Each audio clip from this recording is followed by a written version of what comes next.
ACT, this is an awesome opportunity. So let's get into it.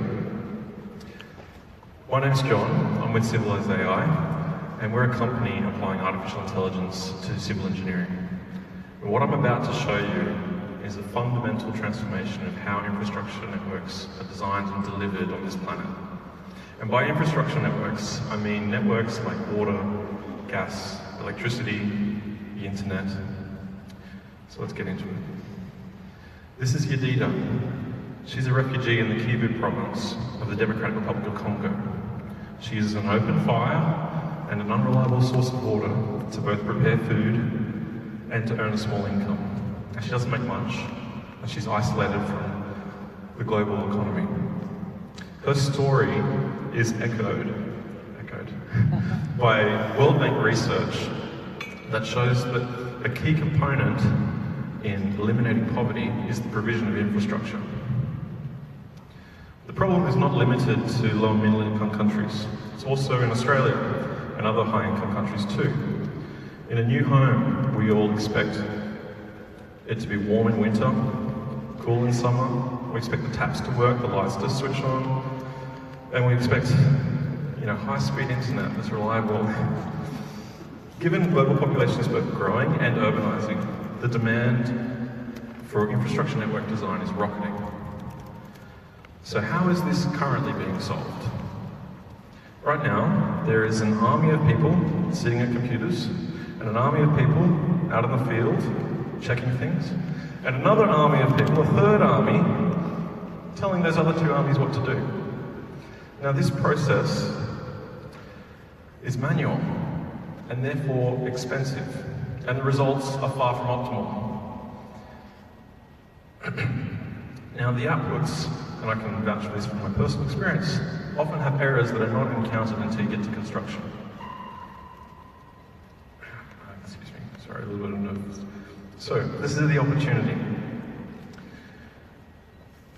On the left, we see microsatellites. We are leveraging the constellation of microsatellites that are currently now in orbit around this planet. And they give us high-resolution, multispectral images of the entire planet daily. Secondly, artificial intelligence. Advances in artificial intelligence allow us to maximize the production of value from that data. So let's have a look at our prototypes. So far, we've developed this system we call Eagle that helps us find buildings. So we can see on the left we've got Mawson ACTs detected some buildings, and we've detected some street blocks in Civic. Now, it's not enough to know the way the world is now. If you're going to design a network, you have to think about how it's going to be in the future. So we've built a system called Crystal that predicts how a settlement will behave. On the left, we have as it is today, and on the right, 50 years of projection into the future. The final part is an agent that produces infrastructure network designs from that data, and other data too. The final result is a construction plan. Now, the great thing about this is that we can do this anywhere. We combine those three systems, spin the planet, give me a village, a town, a city. Let's build a network. Acquire the images, locate the features and plan the infrastructure. This example is a village in Timor where we've got yellow squares of buildings that have been detected, and the pink lines are where the roads have been detected, and then finally, an infrastructure design that follows roughly where the roads are on those yellow lines. So, in the background of this is a global economic, demographic trend. The G20-backed Global Infrastructure Hub has predicted that 2040 will have $94 trillion US being spent on infrastructure. And aside from that, we have this blue line. This blue line is our target market. It is all the people in the low and middle income countries that need prosperity. And we're going to give it to them. So our customer, we're focused on three primary customers: government, utility companies, and land developers. We've engaged with people in the SET, the ST government. Also, the Department of Foreign Affairs and Trade emailed us this morning. We're also talking to urban planners, and Ted, I don't know if you can give me a hand. There's two others that have just slipped my mind, but maybe we can talk about them in questions. This is our team. We're all skilled, qualified, experienced. I used to be the National a national design engineer in the MBA. Ted has experience in ActAGL. We're both taking leadership roles. And Seb and John are also highly skilled. We're all exceptional artificial intelligence engineers. Thank you, Civil. Thank you. Sorry.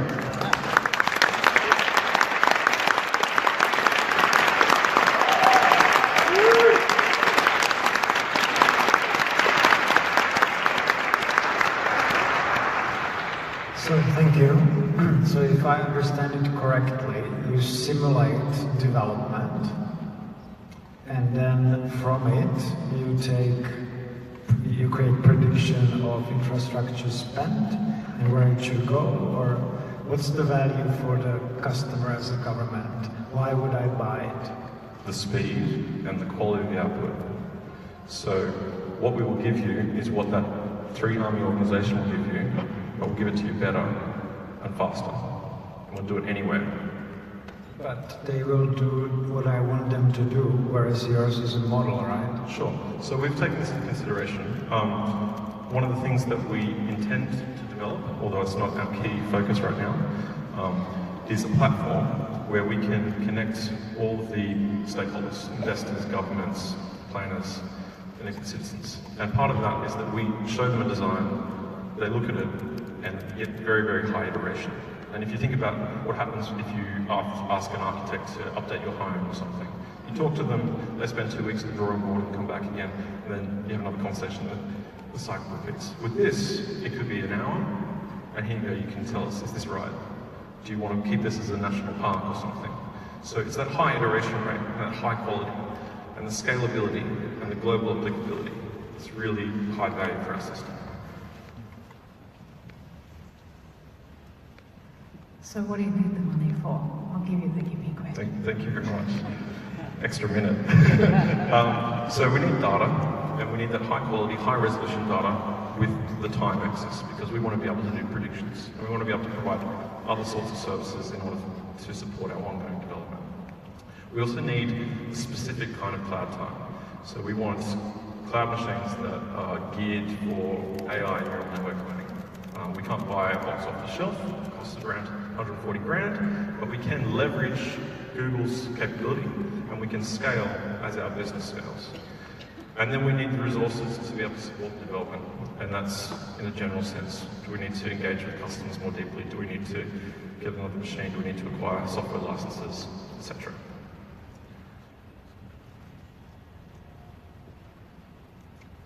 Just on that point, what would a pilot look like for you? So if you were to work with someone, what would it actually look like? Okay, so we obviously have our big strategic goal, and we've been talking to people in the city government, and they're not necessarily interested in working out where the buildings are, because we already know where the buildings are in Australia. But we're looking for an opportunity where we can apply our unique capabilities to create value here. An example of this, I have two examples of local. The first one is counting or working out where all the swimming pools are in Canberra, so we can know for an audit to check all the fences so the kids don't fall in the pool. It has nothing to do with this, but we can apply the same technology for that purpose. Another one, monitoring when people make illegal extensions to their buildings. So at the moment that's a manual thing, and you don't want to have to check all of Canberra every single day, but our system would blink an eye to do that. So we're exploring value propositions for different customers with the systems we've already got, but with this big strategic picture in mind.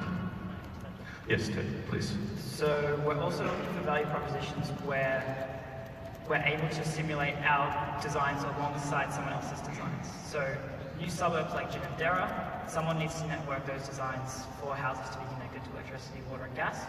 And so if we were able to test our pilot against their designs and see if we can design the system quicker than them and to the same standard as them, then that would be a way to add value to our system compared to the current designs. Just to follow up from that, then how do you price that service to the customer?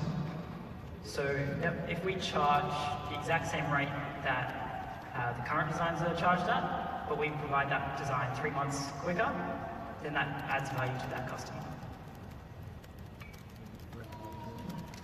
I just want to add one more thing, which is that we've had an offer today that will leverage whatever you guys give us. So they're going to give us dollar for dollar in terms of an investment, and that could empower us to create our platform alongside with our core technology. Just want to put that in my last. Yeah. Well done. That was a really good presentation and great application of the technology. I understood it. How do you access developing markets? Is something I wanted to ask. I guess one way to do it would be through aid programs. The Australian government aid program run through DFAT. Have you thought about those sort of avenues? Yep, so we're looking to participate in a program called InnovationACT, and also we've talked to programs like WaterAid, but we're looking for an aggressive pricing strategy to get out there into the market, build a network. Thank you. Well done.